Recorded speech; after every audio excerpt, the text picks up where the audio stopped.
Hello नमस्कार दोस्तों, स्वागत है आपके अपने यूट्यूब चैनल में जहां हम कराते हैं बिहार पुलिस कांस्टेबल 2025 की सबसे धांसू तैयारी।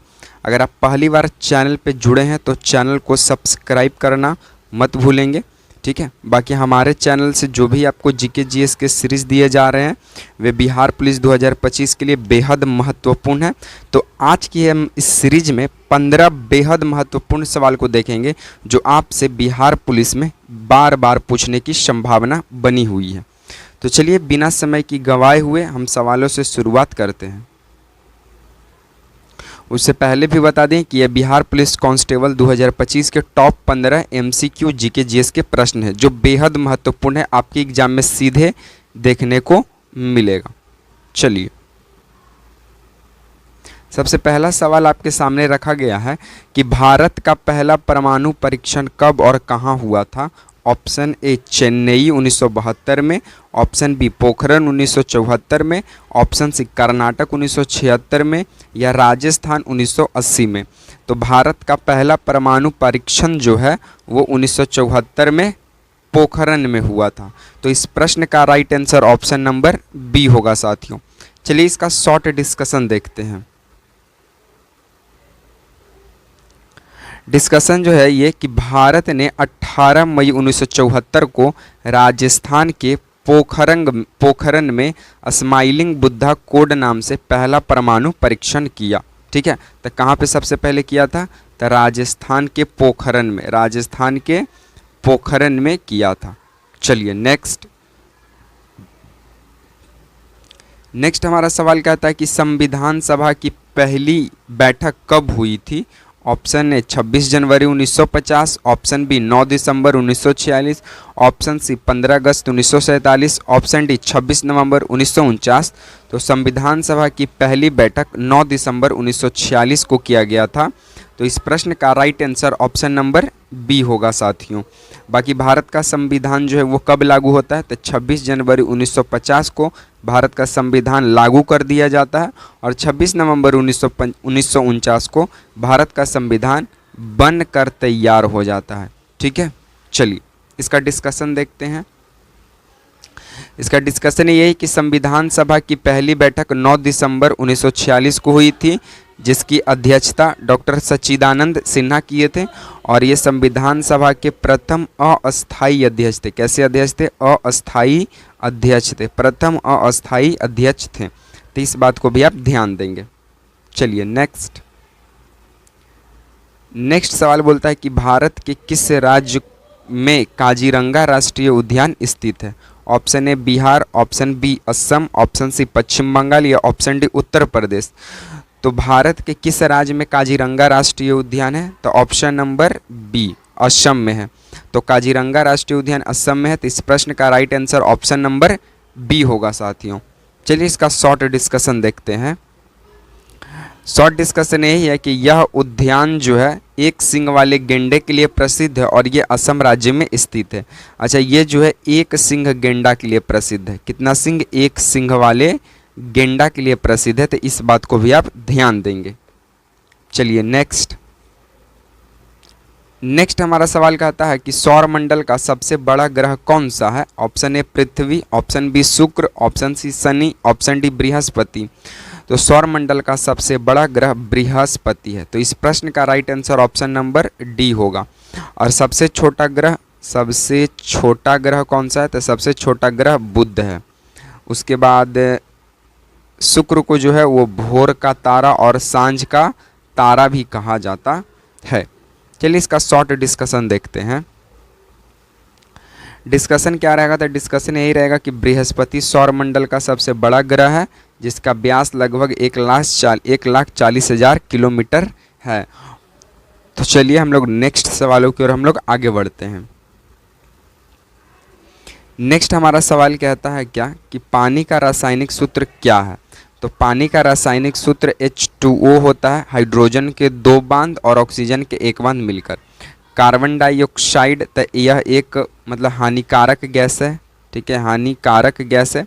NaCl को साधारण नमक कहा जाता है, साधारण नमक। तो पानी का रासायनिक सूत्र क्या हो जाएगा? H2O। तो इस प्रश्न का right answer option number B होगा साथियों। चलिए,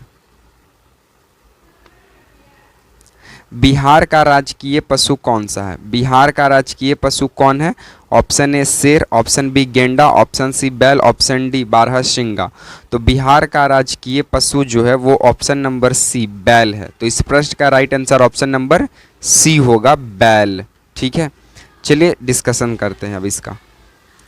तो डिस्कशन क्या करना है बता दिए कि बिहार का राजकीय पशु घोषित किया गया किसको? बैल को। चलिए, नेक्स्ट हमारा सवाल कहता है कि चंद्रयान 3 किस वर्ष लॉन्च किया गया था? 2019 में, 2020 में, 2022 में, 2023 में। तो चंद्रयान 3 जो है वो 2023 में लॉन्च किया गया था। तो इस प्रश्न का right answer option number D होगा। चलिए इसका डिस्कशन देखते हैं। डिस्कशन यही है कि भारत ने 14 जुलाई 2023 को चंद्रयान 3 जो है वो लॉन्च किया, जो चंद्रमा के दक्षिणी ध्रुव पर सफलतापूर्वक उतरा। तो चंद्रयान 3 कब लॉन्च किया गया था? 2023 को। चलिए, नेक्स्ट हमारा सवाल कहता है कि संगम साहित्य किस भाषा से संबंधित है? तो संगम साहित्य जो है वो तमिल भाषा से संबंधित है। ठीक है, किस भाषा से संबंधित है? तमिल भाषा से। तो इस प्रश्न का right answer option number C होगा। ठीक है, चलिए आपको बता दिए कि संगम साहित्य जो है वो प्राचीन तमिल साहित्य है, जो तमिलनाडु में लिखा गया था। नेक्स्ट हमारा सवाल कहता है कि भारत में पंचायती राज व्यवस्था कब लागू की गई थी? 1950 में, 1959 में, 1962 में, 1972 में। तो भारत में पंचायती राज व्यवस्था 2 अक्टूबर 1959 को लागू किया गया था, राजस्थान के नागौर जिला में सबसे पहले। राजस्थान के नागौर जिला में सबसे पहले। तो इस प्रश्न का right answer option number B होगा साथियों। ठीक है, 1959। ठीक है, चलिए इसका डिस्कशन देखते हैं हम लोग। डिस्कशन यही है कि पंचायती राज की शुरुआत 2 अक्टूबर 1959 के राजस्थान के नागौर जिला से किया गया। नेक्स्ट हमारा सवाल कहता है कि ओलंपिक खेलों का आयोजन कितने वर्षों में होता है? ऑप्शन ए हर साल, या ऑप्शन बी हर 2 साल पर, या हर 4 साल पर, या हर 5 साल पर। तो प्रति ओलंपिक खेलों का आयोजन जो है वो हर साल 4 सालों पर होता है। तो इस प्रश्न का right answer option number C होगा। ओलंपिक खेलों का आयोजन हर 4 साल में एक बार होता है।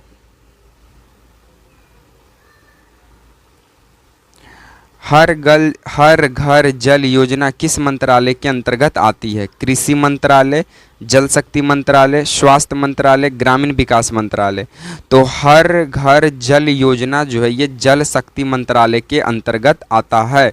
तो इस प्रश्न का right answer option number B होगा।